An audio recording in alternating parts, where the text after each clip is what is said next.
Hi అందరికీ welcome to my channel పల్లె పిలుస్తుంది. ఈ వీడియోలో మీరు చూస్తున్న మల్లె మొగ్గ చాలా పెద్ద మొగ్గ వేసే వెరైటీ. ఇది తిరువళ్ళూరు వెరైటీ అన్నమాట. వెరైటీ పేరైతే అలానే పిలుస్తారు. తమిళనాడులోని తిరువళ్ళూరు ప్రాంతంలో పెరిగే మల్లె మొక్క. ఒక్కొక్క మొగ్గ చిన్న చిటికెనేల్లో సగం సైజ్ ఉంటుంది. చాలా బ్యూటిఫుల్‌గా బుషీగా పూస్తుందన్నమాట. ఇది పైకి పాకే వెరైటీ కాదు. కిందే ఒక పాదులాగా పూస్తుందన్నమాట.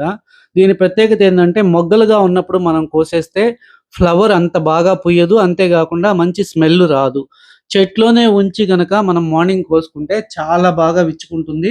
స్మెల్ కూడా చాలా చాలా ఎక్కువ ఫ్రాగ్రెన్స్ ఇస్తుందనమాట. అంత పెద్ద మొగ్గ వేస్తుంది. అంతే గాకుండా ఫ్లవర్ గూడా మన అరచేతి నిండా సరిపోతుంది. అంత పెద్ద మొగ్గ ఫ్లవర్ పూస్తుందనమాట. చూస్తున్నారా ఎంతెంతుందో ఫ్లవరు.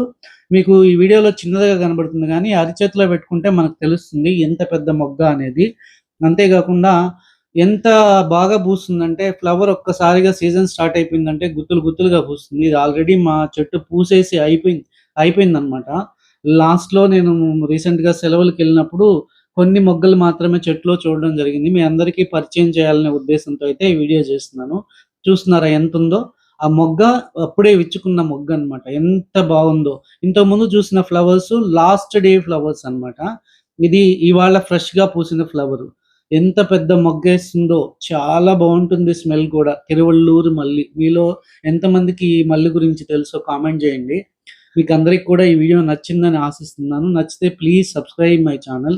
అంతే కాకుండా మల్లె చెట్లకి బాగా ఫ్లవరింగ్ రావాలంటే మల్లె పువ్వుల సీజన్ రాకముందే ఆకులన్నీ బాగా దూసేయాలి. అంతే కాకుండా పాత కొమ్మలుంటే కట్ చేసేస్తే మనకు కొత్త బ్రాంచెస్ వచ్చి ఫ్లవరింగ్ బాగా వస్తుంది. అంతే కాకుండా మనం కడిగిన బియ్యపు నీళ్ళు లేదా ఆనియన్ పీల్ వాటర్ గాని ప్లాంట్ మొదట్లో పోస్తే చాలా ఎక్కువగా ఫ్లవరింగ్ పూస్తాయి. లేదా ఒక స్పటికని పొడి చేసి ఒక చిన్న ప్యాకెట్ ఒక టీ స్పూను చెట్టు మొదట్లో పెట్టి వాటరింగ్ చేసినా కూడా మనకు ఫ్లవర్స్ బాగా వస్తాయి. అంతే కాకుండా మల్లె మొగ్గలు పూసేటప్పుడు ఎక్కువ వాటరింగ్ చేయకూడదు. డైలీ వాటరింగ్ చేస్తే మల్లెలు ఎక్కువగా పూయవు. ఇది నా రియల్ టైమ్ ఎక్స్‌పీరియన్స్ అన్నమాట. ఎక్కువ రోజు డైలీ వాటరింగ్ చేసేయకూడదు. తక్కువ వాటరింగ్ చేయాలి. వాటరింగ్ చేయడం అంటే భూమిలో చెమ్మ లేనప్పుడు మాత్రమే వాటర్ చేయాలి. రోజు అది పనిగా వాటరింగ్ చేయబాకండి. అలా చూసారా మొగ్గలు ఎంతెంతున్నాయో ఒక్కొక్క మొగ్గ. మీకు వీడియోలో అంత బాగా కనపడట్లేదు గానీ రియాలిటీలో చూస్తే మాత్రం నిజంగా ఈ మొగ్గ ఆశ్చర్యానికే గురి చేస్తుంది. చూడండి ఎంత బాగున్నాయో. ఇవి 2 రోజుల పూలు. మీకు ఈ వీడియో యూజ్ అయ్యుంటే please subscribe my channel. Thanks for watching.